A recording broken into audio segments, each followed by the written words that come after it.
Despite everything, I believe that people are really good at heart. And Frank, I don't think of all the misery but of the beauty that still remains. Whoever is happy will make others happy too.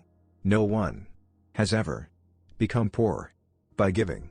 In the long run, the sharpest weapon of all is a kind and gentle spirit. Human greatness does not lie in wealth or power, but in character and goodness. People are just people, and all people have faults, but all of us are born with a basic goodness. Laziness may appear attractive, but work gives satisfaction. I see the world being slowly transformed into a wilderness. I hear the approaching thunder that one day will destroy us too. I feel the suffering of millions, and yet, when I look up at the sky, I somehow feel that everything will change for the better, that this cruelty too shall end, that peace and tranquility will return once more. How wonderful it is that nobody need wait a single moment before starting to improve the world.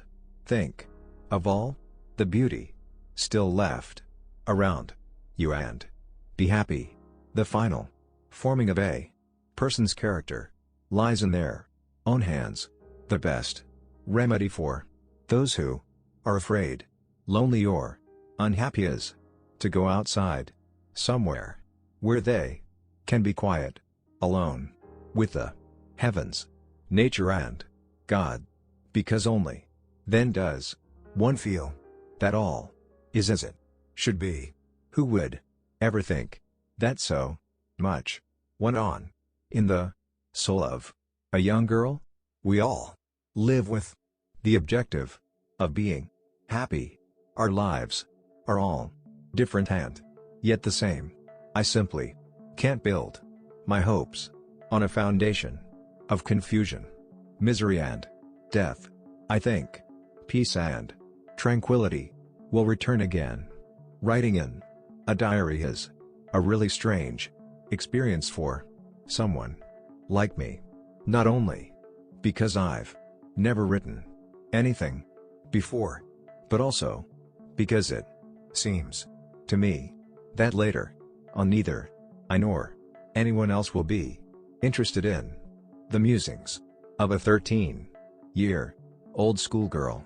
He who has courage and faith will never perish in misery. I'm afraid that people who know me as I usually am will discover I have another side, a better and finer side. I'm afraid they'll mock me, think I'm ridiculous and sentimental, and not take me seriously. I'm used to not being taken seriously, but only the light-hearted and is used to it and can put up with it. The deeper and is too weak. I don't want to have lived in vain. Like most people, I want to be useful or bring enjoyment to all people, even those I've never met. I want to go on living even after my death. I live in a crazy time, Anne Frank. Boys will be boys, and even that wouldn't matter if only we could prevent girls from being girls. When I write, I can shake off all my cares. I have often been downcast, but never in despair. I regard our hiding as a dangerous adventure, romantic and interesting at the same time. In my diary, I treat all the privations as amusing. Although I'm only 14, I know quite well what I want. I know who is right and who is wrong. I have my opinions, my own ideas and principles, and although It may sound pretty mad from an adolescent. I feel more of a person than a child. I feel quite independent of anyone. I've reached the point where I hardly care whether I live or die. The world will keep on turning without me, and I can't do anything to change events anyway. I must uphold my ideals, for perhaps the time will come when I shall be able to carry them out. Generally speaking, men are held in great esteem in all parts of the world. So why shouldn't women have their share? Soldiers and war heroes are honored and commemorated. Explorers are granted immortal fame. Martyrs are revered. But how many people look upon women too as soldiers? Whoever doesn't know it must learn and find by experience that a quiet conscience makes one strong. I have a family, loving aunts, and a good home. No, on the surface, I seem to have everything except my one true friend.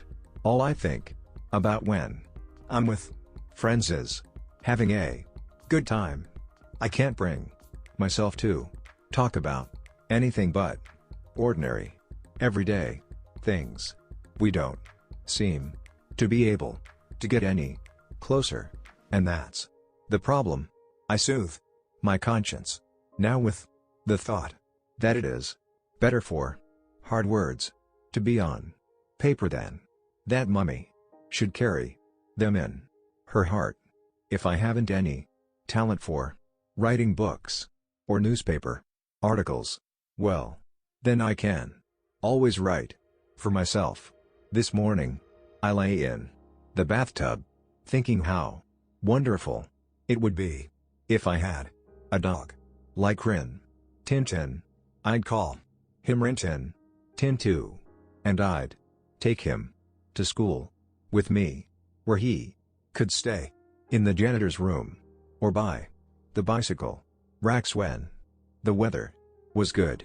And finally, I twist my heart round again, so that the bad is on the outside and the good is on the inside, and keep on trying to find a way of becoming what I would so like to be and could be if there weren't any other people living in the world. After May 1940, the good times were few and far between. First there was the war, then the capitulation, and then the arrival of the Germans, which is when the trouble started for the Jews. My lighter, more superficial side will always steal a march on the deeper side, and therefore always win. You can imagine how often I've tried to push away this Anne, which is only half of what is known as Anne, to beat her down, hide her, and Frank